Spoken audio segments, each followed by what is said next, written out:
Happy Wednesday!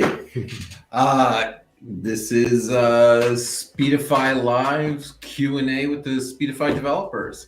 I'm Alex Gizis. This is Kevin Cunningham. Hello. And we are here to answer anything you have to ask about Speedify. All right. Guillermo asks, why doesn't it work with Amazon videos? Getting right to it. All right. So yeah, Amazon doesn't like people accessing through VPNs. So we have an option that you can bypass so that, you know, your normal traffic will go through the VPN, but anything to Amazon will go around the VPN. So it's in under the bypass options. That's off by default because it also should show it. Yeah, we can show that. So you go to the menu, the hamburger here. And you scroll down until you see bypass. And then Amazon Prime. Amazon Prime.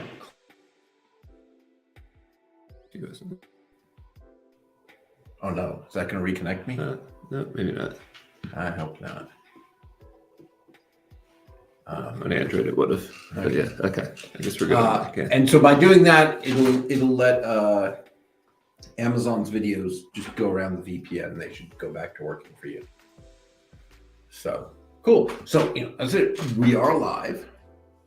So we see anything you type in the comments. We're streaming to a bunch of places. I see Facebook and YouTube and Twitch and more Twitch and Twitter. So any of those, if you type the comments, we should see them. Yes.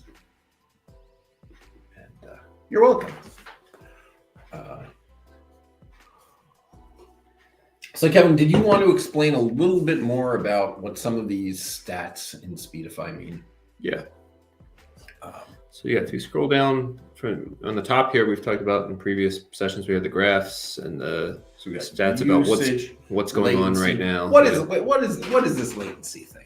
Why don't you explain that? So latency is talking about it's a measure of how long it takes for traffic to go between the Speedify client and the Speedify server and back. So it's looking at the round trip time between you and the Speedify server. So it's a measure of your internet connections and how well they're doing. Generally, if latency is getting higher, that's a bad thing. Lower latency is generally better. That's going to be dependent on how far you are from the server. What's a bad latency? So I mean, it's dependent on the connection you have, but yeah, typically if you're getting, to go across the US is like 50 milliseconds. So I mean, if you're getting above 50 milliseconds, above 100 milliseconds, that's starting to get worse, but you're usually okay. If you're starting to get multiple hundreds of milliseconds, that can start to get pretty bad. And if you're above a second of latency, above 1,000 milliseconds, that's really bad. You'll see that sometimes with satellite connections. And yeah, sometimes with certain types of connections, you can even see multiple seconds of latency if you're really taxing the connection. But generally, if you can be below 100 milliseconds, that's a pretty good latency for most things. Loss. What does this mean? Yeah, so loss is packets can get dropped as they're traveling through the internet. So packet loss is measuring the percentage of packets that are sent between the Speedify client and Speedify server that are lost or dropped on the internet. And so generally any amount of loss can be bad because it can lower performance. Things have to be resent, particularly if you're using TCP, it has to resend packets.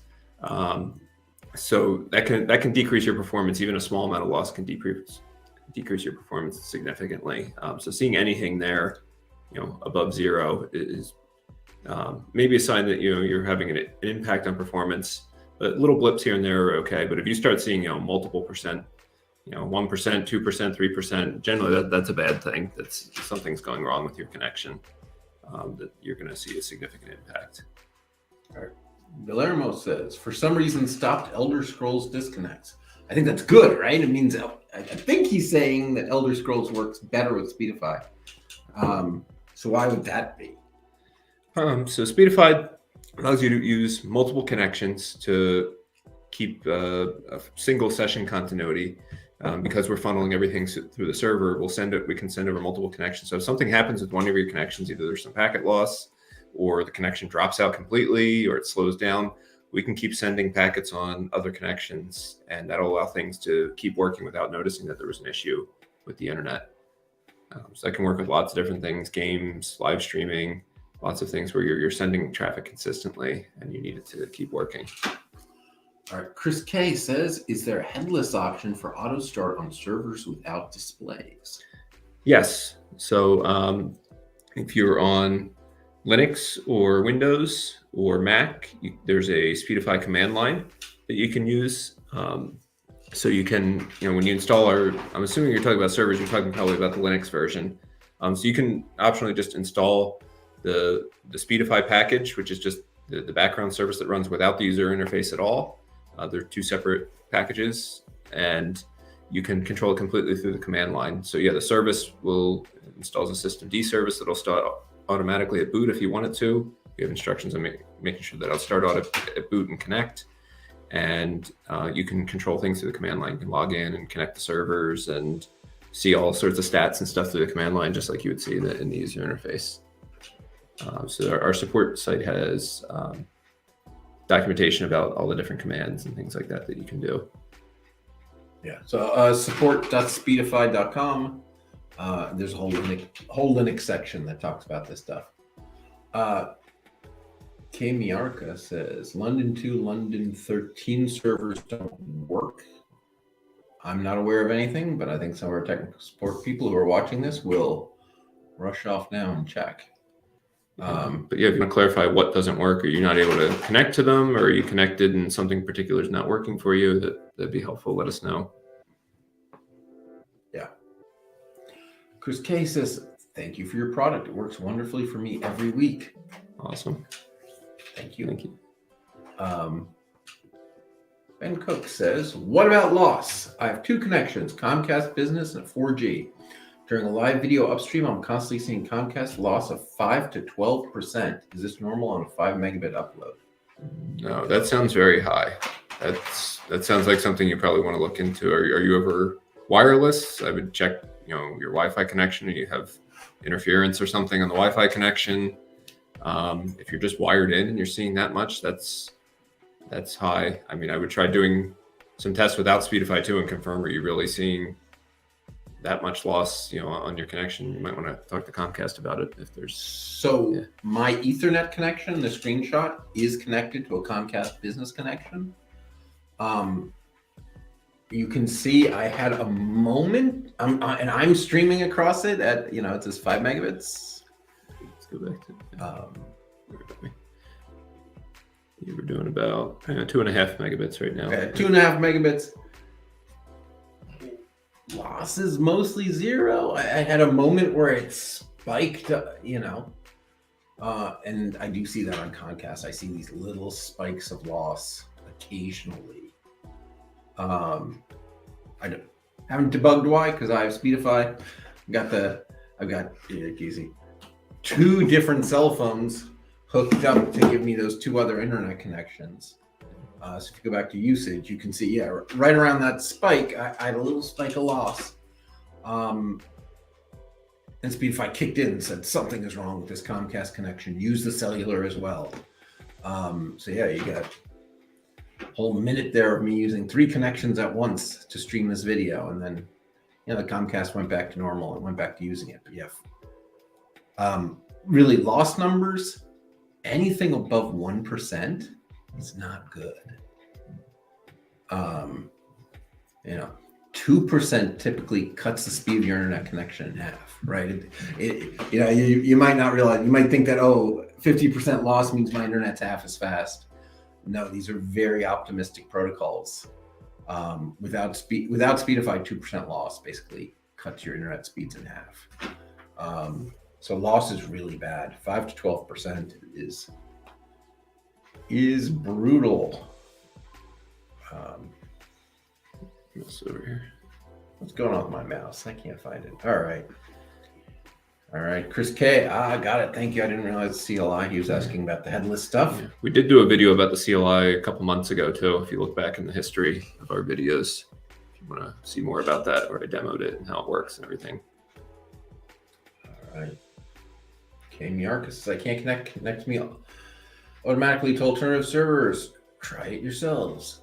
I'm not going to try it while I'm in the middle of a live stream to you guys. We'll have our server team. This is actually the Speedify that I'm live streaming to you. If I change servers, we will be disconnected. We will try it in the background though. Ben Cook says Speedify solves my problem for the loss for now. Works as designed. Good. Awesome. Yeah, so Speedify really does detect drop packets really quickly.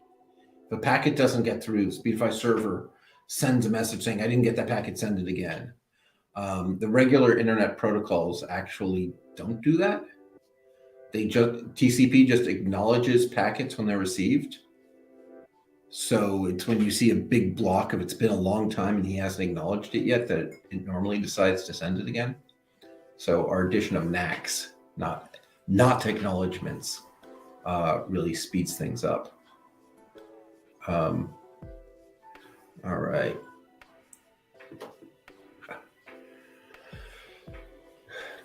Dr. Thick Respect. Hey everyone, love Speedify, great product. Wondering if there are any plans to connect more than 2 connections over Wi-Fi. I currently run 2 mobile connections and a 3rd Ethernet input. It's something we're thinking about. Yeah, we have. Yes, but it's a secret. That is a secret thing off our roadmap that we're not telling anyone about. I had a call with Apple yesterday where we said, would you let us ship this? And That sounds fine to us. Yeah, there's some really cool stuff coming.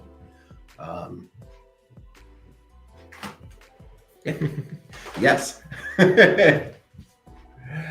And all right. That's right. No one knows. Yeah. Let's see.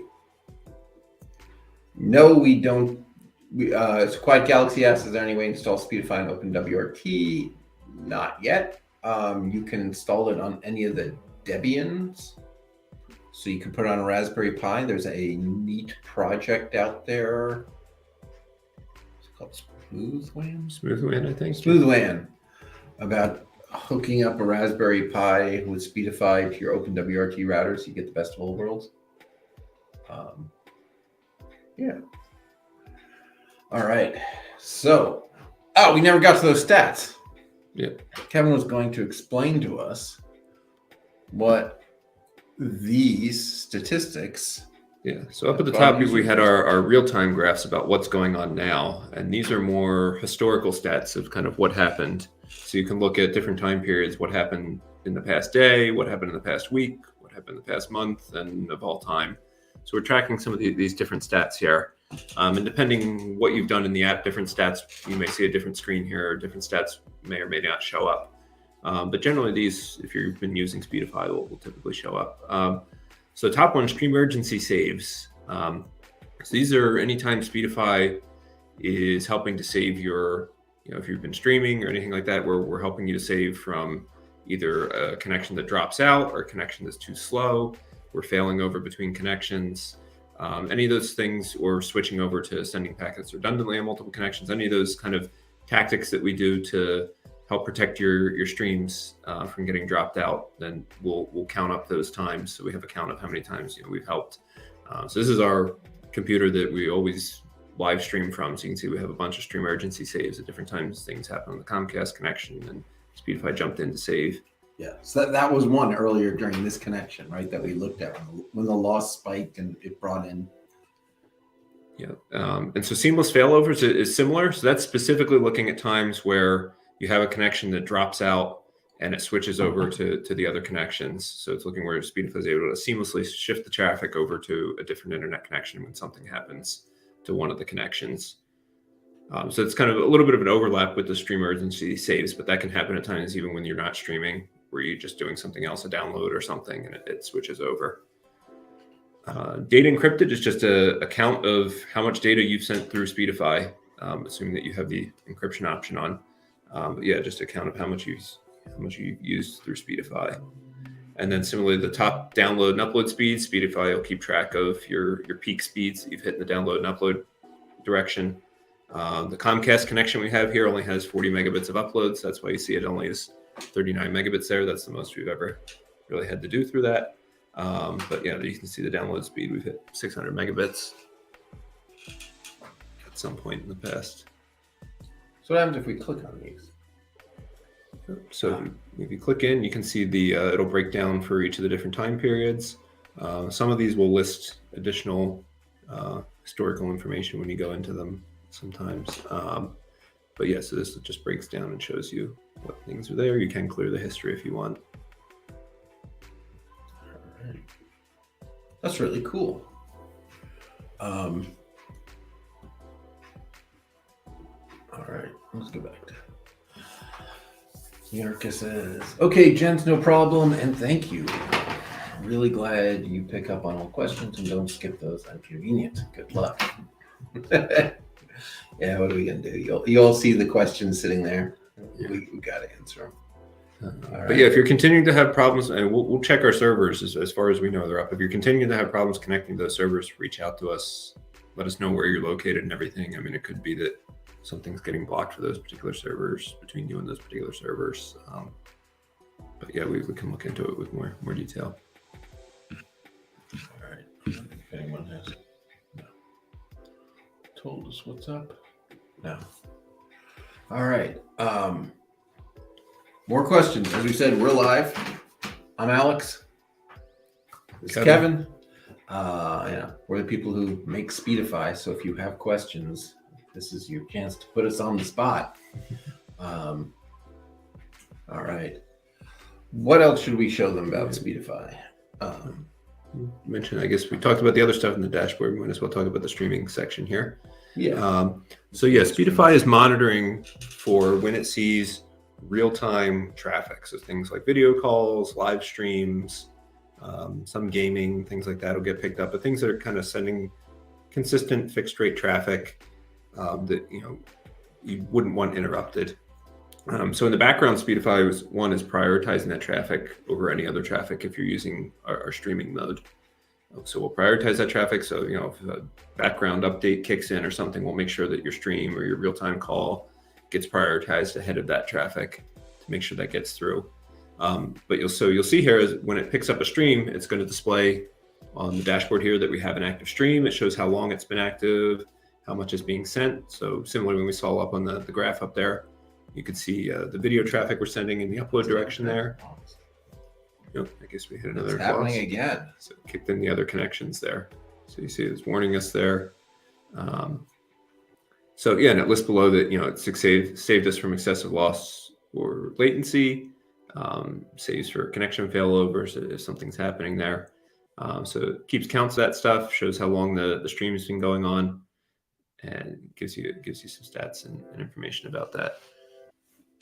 You can also go and see completed streams if you click on that completed part there, and it'll show you the history of different streams that you had in the past. All right, more questions coming in.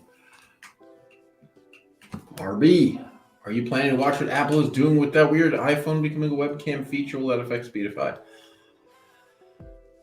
I tell you, I'm such a fan of Camo. I think Camo is the coolest app that lets you use your iPhone as a webcam for your Mac, because the iPhone has such better cameras on it than any Mac has. And I just think it's the most amazing thing. And then yesterday, Apple announced that they were copying the feature and letting you use an iPhone as a camera on any Mac. And hearing it come out of Apple's mouth, why don't you just put a better camera on your Macs? It just seems like a weird jury-rigged for the company that makes both the hardware and the software to do that. I don't get it. I'll just stop there. Ben Cook says, any recommended hardware appliances that could host Speedify as a custom router besides RPI? Yeah, there are lots of little interesting Linux boards out there. Another one that we tested a couple years ago, they've come out with some new versions of it, but there's the Odroid N2. I think there's an Odroid N2 Plus now. But there's lots. I see things about new little boards coming out all the time that even look probably faster than those that have come out in the past couple of years. But yeah, if you search around, there's lots of little, ARM Linux boards, or some even x86 little Linux computers that you can run Speedify on and use it as a router. Sometimes they have multiple ports, or you can plug in USB adapters. You could have USB Ethernet, or plug in cell phones to tether them and have it act like a little router. Any little board that can run a Debian-based Linux, you can use that to run Speedify and act as a router. All right. Chris K says, hi, option for split tunneling. I'm told modifying IP tables can do this, but I don't know if Windows has its equivalent. Only allow selected app through Speedify, all others go to default interface. It's tricky. So we do have an option in Speedify where you can make Speedify not be the default route. So traffic will go around by default. But yeah, to route particular traffic to Speedify on Windows, you're limited. There was some software where you could bind particular applications to particular interfaces from years ago. And I don't know if that still works, but you might be able to do something like that and say, this particular application, I want to bind it to the Speedify interface, but I haven't tried that. But yeah, in terms of just, unless you know that your application is going to reach out to particular IPs or something, you could add routes like that in the routing table. But Windows is a little limited in that aspect.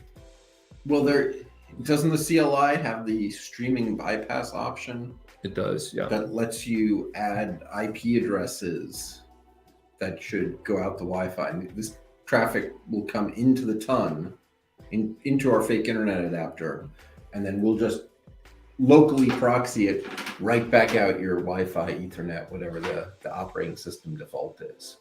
Yeah. So yeah, that's another way to do it. Yeah. So there's that. Yeah. Also on the Speedify CLI is that option to not make Speedify take over your internet. So it just becomes another adapter on your system.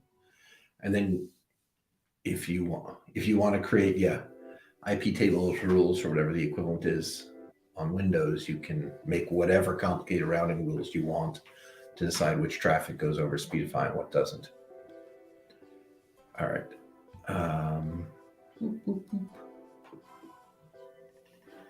Tershong Victor says, I'm just going to use an M1 Mac Mini to run Speedify and use one port out to a UDM router.